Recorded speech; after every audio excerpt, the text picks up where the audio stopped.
थांबा थांबा, तुम्हाला पण असाच त्रास होत आहे?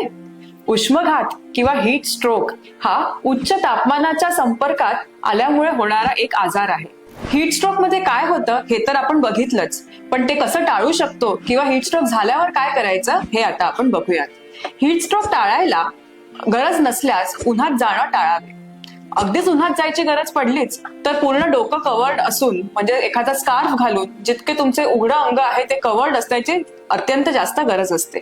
जमल्यास छत्रीचा वापर करा. पाणी खूप पिणं हे खूप गरजेचं आहे. दिवसातून 2 ते 3 लिटर पाणी तर कमीत कमी पिल्या गेलंच पाहिजे. त्यानंतर हे झालंच तर आपण काय करावं हे आपण ऐकूयात. हीट स्ट्रोक साठी जलद थंड करणे हा एक प्रभावी उपचार आहे.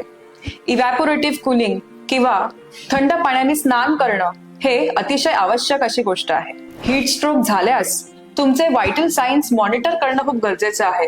व्हायटल सायन्स मध्ये तुमचं हार्ट रेट म्हणजे तुमचा पल्स, हृदयाचे ठोके किती पडतात, ब्लड प्रेशर किती आहे आणि सॅच्युरेशन किती आहे हे मॉनिटर करणं गरजेचं आहे.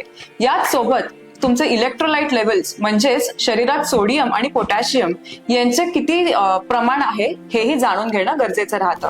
हीट स्ट्रोक एक गंभीर आजार असू शकतो, त्यामुळे त्याच्या